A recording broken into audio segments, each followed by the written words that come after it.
Ya,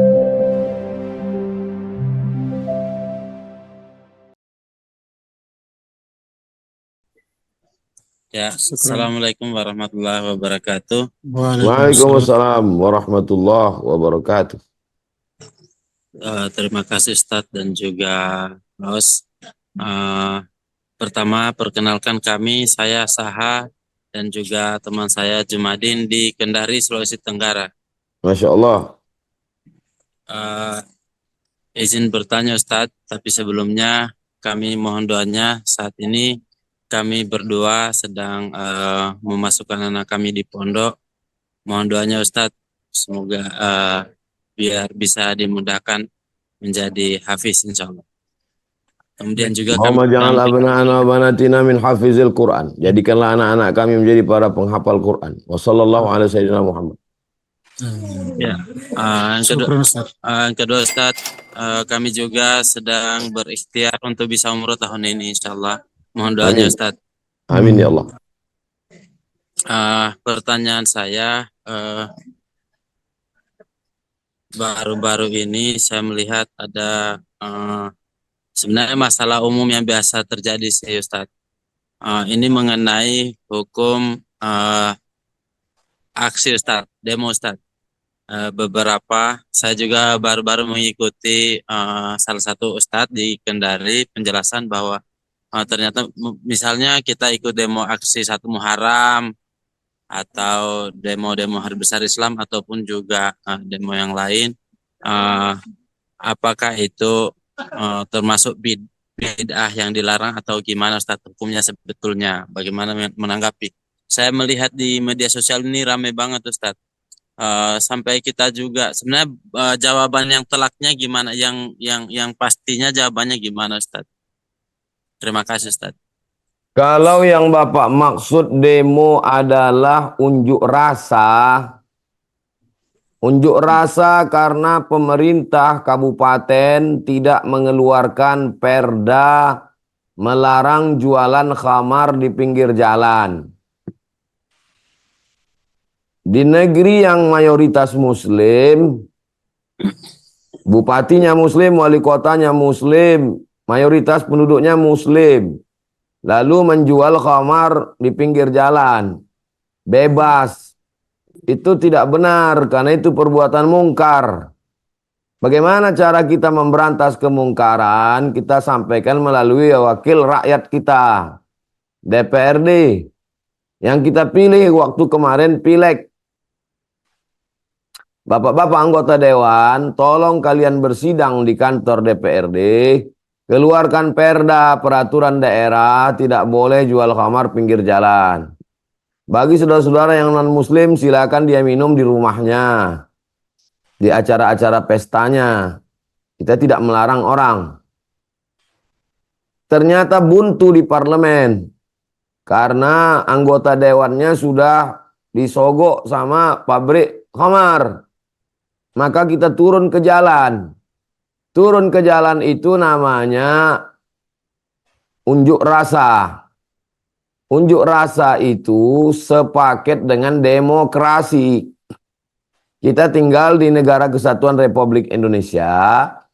Negara Republik Indonesia ini sistemnya demokrasi. Kalau siap menerima demokrasi, berarti siap menerima unjuk rasa. Karena unjuk rasa adalah salah satu cara menyampaikan aspirasi dalam dunia demokrasi. Jadi pahami dengan baik. Bagaimana dalam kacamata Islam? Man ra'a minkum mungkaran. Siapa di antara kamu melihat kemungkaran? Falyughayyirhu biyadi, robah dengan tangan. Keluarkan perda. Fa illam yastati, kalau tidak sanggup, fa bilisani, dengan lisan. Saya kalau lisan saya sendiri orang nggak takut. Tapi kalau beramai-ramai kita turun ke bawah, cepat tutup ini Pak, pabrik khamar nih. Kalau tidak hancur ini semua. No viral, no justice. Kalau tidak dipiralkan tak ada keadilan. Bagaimana mau viral kalau orang tidak turun ke jalan? Ini bagian dari demokrasi. Maka itu bagian dari amar ma'ruf nahi mungkar. Tapi tidak serta-merta menghalalkan Lalu kemudian menjarah toko-toko, membakar, mengganggu. Tidak begitu. Tetap dengan tertib. Di Indonesia itu bukan sesuatu yang baru. Lalu yang sibuk-sibuk melarang itu siapa? Itu yang sibuk melarang itu Salafi. Yang heboh-heboh melarang unjuk rasa itu Salafi. Kenapa dia melarang? Karena dia berpatokan kepada negara Saudi Arabia. Kenapa di Saudi Arabia tidak boleh? Karena Saudi Arabia tidak negara demokrasi. Saudi Arabia itu negaranya kerajaan. Maka kalian yang melarang unjuk rasa, ustadz-ustadz, baliklah kalian ke Saudi Arabia. Ini Indonesia. Indonesia ini negara demokrasi. Demokrasi itu cara menyampaikan aspirasinya, salah satunya dengan cara unjuk rasa. Kalau itu yang dimaksud. Tapi kalau yang dimaksud turun ke jalan pawai, pakai bendera, peringatan 1 Muharram, Maulid Nabi, Isra Mi'raj, itu bukan unjuk rasa.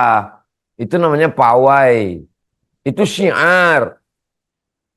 Sama juga dalam Idul Adha kita turun ke tanah lapang. Untuk apa? Syiar. Supaya orang tahu. Kalian kan pakai Januari, Februari, Maret, April. Lupa kalian kapan 1 Muharram. Disuruhlah keluar anak TK, anak pondok. Kayak bendera Palestina, Gaza. Itu namanya untuk mengingatkan orang. Karena kalau tidak dibuat begitu, tidak ingat orang. Itu sarana, itu cara. Tapi tetap berkoordinasi dengan Bapak Kapolres, dengan Bapak Kapolsek, Bapak Babin Kamtipmas, supaya dikawal. Ini jalan jangan diambil semua, ini jalan untuk pawai 2 baris. Jangan macet, ikuti aturan. Demikian, wallahu a'lam bishawab. Berikutnya Ibu Nindya. Silakan Ibu. Assalamualaikum warahmatullahi wabarakatuh. Waalaikumsalam. Selamat malam Ustadz Solmed. Saya mau bertanya, bagaimana untuk menenangkan hati yang gelisah? Yang kedua, Ustadz, kalau misalkan nih suaminya meninggal nih, nah terus dia itu mau menikah lagi, apakah dia di surga bertemu yang pertama atau yang kedua? Itu. Ya, sudah itu aja. Terima kasih ya Ustadz. Terima kasih. Ala bizikrillahi tatmainnul qulub. Dengan banyak berzikir hati menjadi tenang. Cara memperbaiki hati dengan berzikir. Zikirnya apa? Istighfar. Mulutnya beristighfar, hatinya menyesal, pikirannya ingat. Ingat sama Allah. Astaghfirullahaladzim, astaghfirullahaladzim, astaghfirullahaladzim, astaghfirullahaladzim, astaghfirullahaladzim, astaghfirullahaladzim. Setelah beristighfar, salawat. Allahumma salli ala Sayyidina Muhammad wa ala ali Sayyidina Muhammad. Allahumma salli ala Sayyidina Muhammad wa ala ali Sayyidina Muhammad. Setelah bersalawat, la ilaha illallah. Afdalu dzikri la ilaha illallah, la ilaha illallah, la ilaha illallah. Berapa banyak? Ya ayyuhalladzina amanu. Orang-orang beriman, uzkurullah, berzikirlah kepada Allah, zikran katsira, sebanyak-banyaknya.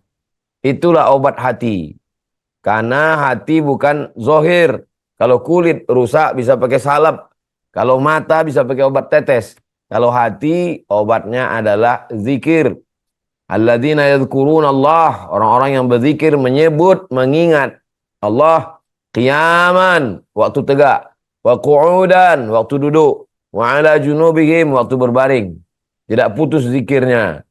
Subhanallah zikir, alhamdulillah zikir, Allah Akbar zikir, la ilaha illallah zikir, salawat zikir, Allah Allah Allah Allah Allah Allah Allah Allah Allah Allah Allah Allah Allah zikir. Memperbanyak zikir. Kapan lupa, ingat lagi.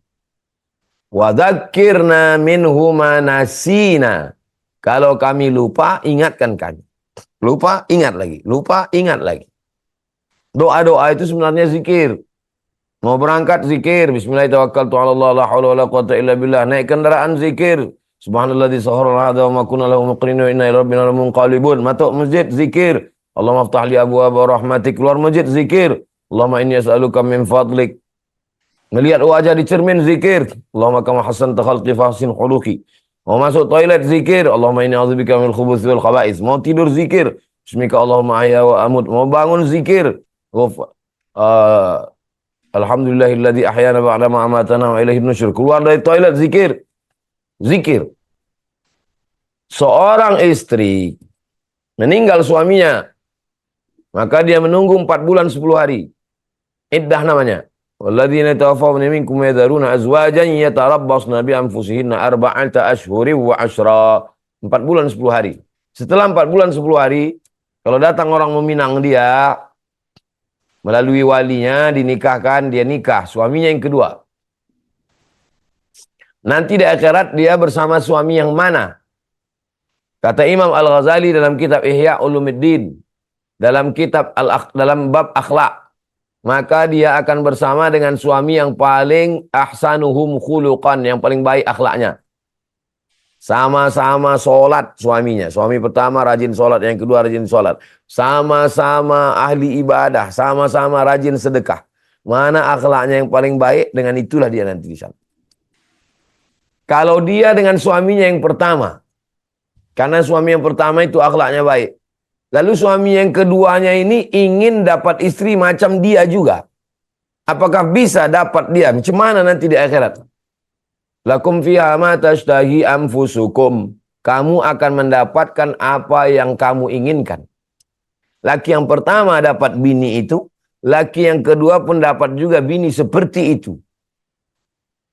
Apa bisa Allah membuatkan satu manusia itu jadi dua? Manusia aja bisa buat cloning.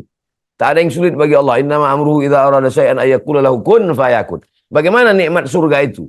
Mala a'yunun ra'at, belum pernah dilihat mata. Wala udhunun sami'at, belum pernah didengar telinga. Wala khatara ala qalbi bashar, belum pernah terlintas di hati dan pikiran. Yang paling baik akhlaknya, itulah nanti yang akan bersama dengan dia. Maka perbaiki akhlak kita, perbaiki akhlak suami, perbaiki akhlak istri, akan bersama nanti sampai ke surga kekal abadi selamanya. Demikian, wallahu a'lam bishawab. Ini asrama Pondok Tahfiz Quran Mahat Az-Zahra yang selama ini Bapak Ibu lihat, saksikan, support, bantu 2-3 sak semen batu bata sudah selesai. Barakallahu lakum fima ataitum wa barakallahu lakum fima abaqaitum wa ja'alaha lakum tahuran. Semoga Allah berikan berkah rezeki Bapak Ibu semuanya. Jamaah hijrah bersama Ustaz Abdul Somad, Sidak. Tak dapat saya sebutkan satu persatu karena banyak sekali orang-orang baik yang tidak pernah menyebutkan namanya, hamba Allah, hanya Allah yang dapat membalas kebaikan. Diberikan keluarga yang sakinah, mawaddah, warahmah, diberikan keturunan yang soleh dan solihah, diberikan rezeki berlimpah ruah, bisa berinfak, berwakaf, bersedekah sampai ke Baitullah, ibadah haji dan umrah, husnul khatimah, masuk ke dalam surga bersama Rasulullah SAW. Ini asrama, kelasnya. Kita baru tadi peletakan batu pertama di depan rumah kayu. Di rumah kayu, di sebelah sana kita akan bangun kelas. Tadi peletakan batu pertama, satu hamparan itu ada 3 sampai ke atas 4 lantai. InsyaAllah 18 kelas. Barakallahu fikum, jazakumullah khairal jazak. Wassalamualaikum warahmatullahi wabarakatuh.